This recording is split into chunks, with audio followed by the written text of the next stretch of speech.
안녕하십니까. 부산 평화방송 장재명 신부의 어서가리 오늘 38번째 시간입니다. 오늘의 질문입니다. 부활하다라는 말은 무슨 뜻이에요? 유캐프렌즈는 이렇게 대답합니다. 부활하다라는 말은 누군가 분명히 죽었는데 하느님이 그에게 새로운 생명을 주시어 되살아났다는 것을 뜻해요. 바로 이것이 예수님께 일어난 놀라운 일이에요. 죽으셨던 예수님이 제자들과 여러 다른 이들에게 살아계신 모습으로 나타나셨어요. 그분은 제자들과 함께 음식을 나누어 드시고 제자들에게 당신의 몸을 직접 만져보라고도 하셨어요. 부활하신 예수님은 언제나 항상 살아계셔요.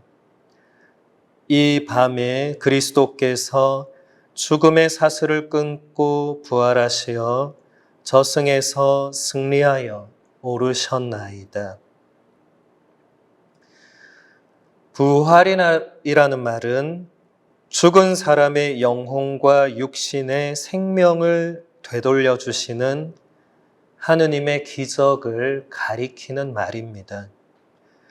예수님의 부활에 대한 믿음은 그분이 묻혀 계셨던 무덤이 비어 있었던 사건과 예수님께서 부활하시어 제자들에게 나타나신 사건에 근거하고 있습니다. 빈 무덤을 발견한 것 자체가 예수님의 부활을 확증해 주는 것은 아니지만 부활하신 예수님께서 제자들에게 나타나신 이후에 제자들은 빈 무덤에 관한 사건을 예수님의 부활을 선포하기 위한 하나의 수단으로 여겼습니다. 내복음서를 보면 부활하신 예수님의 모습이 여러 가지 형태로 소개되어 있습니다. 사람들은 부활하신 예수님을 곧바로 알아보지 못했고 알아차리자마자 예수님께서 갑자기 사라져 버리기도 하셨으며 제자들이 숨어있던 집의 문이 다 잠겨 있었는데 그 안으로 예수님이 들어오기도 하셨습니다. 그러면서도 부활하신 예수님께서는 보통의 사람처럼 걷고 말하고 먹고 마시며 제자들에게 당신을 만져볼 수 있게도 하셨습니다. 이 모든 것은 부활하신 예수님과 십자가에 못 박혀 돌아가신 예수님이 같은 분이라는 것을 제자들에게 확인시켜주는 사건들이었습니다. 그래서 제자들은 굳게 잠겼던 문을 열고 밖으로 나가서 세상 사람들에게 아주 담대하게 예수님의 십자가 죽음과 부활을 선포했습니다. 예수님의 부활은 그리스도교 신자들의 믿음의 확실한 근거가 되었습니다.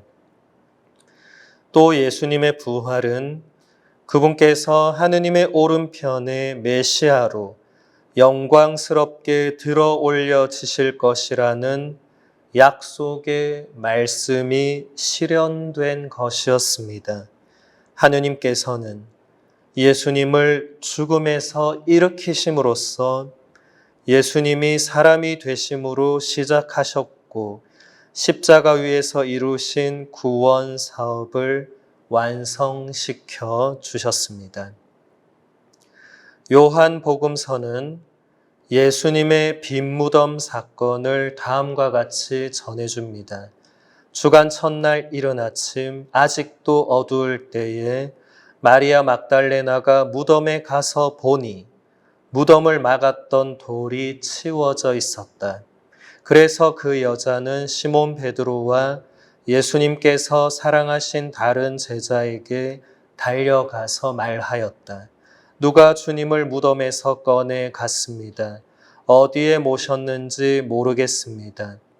베드로와 다른 제자는 밖으로 나와 무덤으로 갔다. 두 사람이 함께 달렸는데 다른 제자가 베드로보다 빨리 달려 무덤에 먼저 다다랐다. 그는 몸을 굽혀 아마포가 놓여 있는 것을 보기는 하였지만 안으로 들어가지는 않았다. 시몬 베드로가 뒤따라와서 무덤으로 들어가 아마포가 놓여 있는 것을 보았다.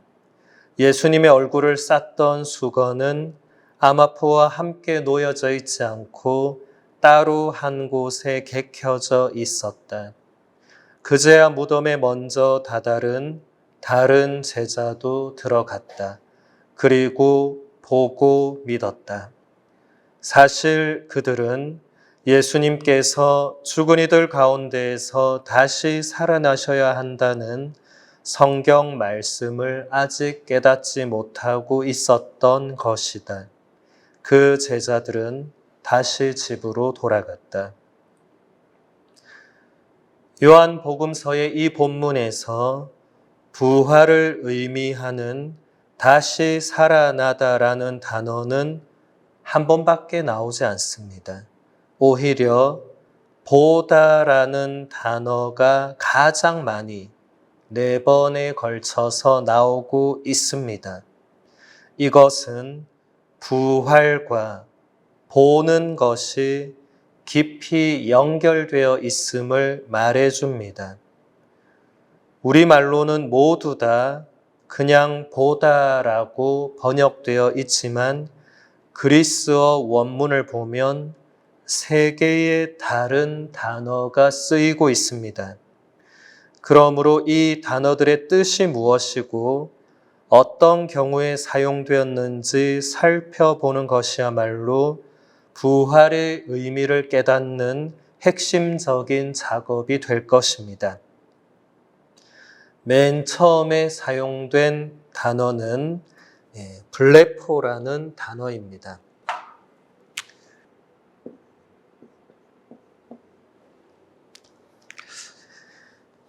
이 단어는 우리의 감각적인 시각으로 무언가를 바라보는 것을 의미합니다. 그러니까 아무 생각 없이 지성적인 어떤 작용 없이 그냥 우리 눈에 들어오는 대로 무언가를 바라보는 것입니다. 두 번째 사용된 단어는 테오레오라는 단어입니다.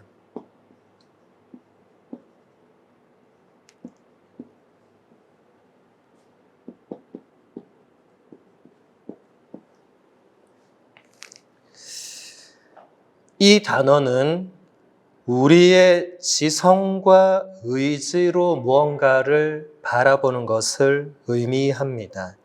그러니까 단순하게 눈에 들어오는 대로 어떤 사물을 바라보는 것이 아니라 내가 어떤 의지를 가지고 그것을 바라보고 또 내가 본 것에 대해서 지성적인 작업을 하는 것까지 포함하는 단어입니다.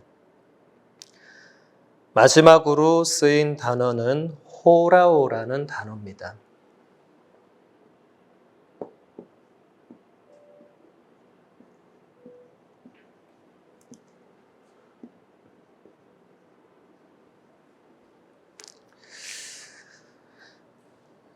이 단어는 우리의 내면에서 영적인 차원으로 무언가를 바라보는 것을 의미합니다.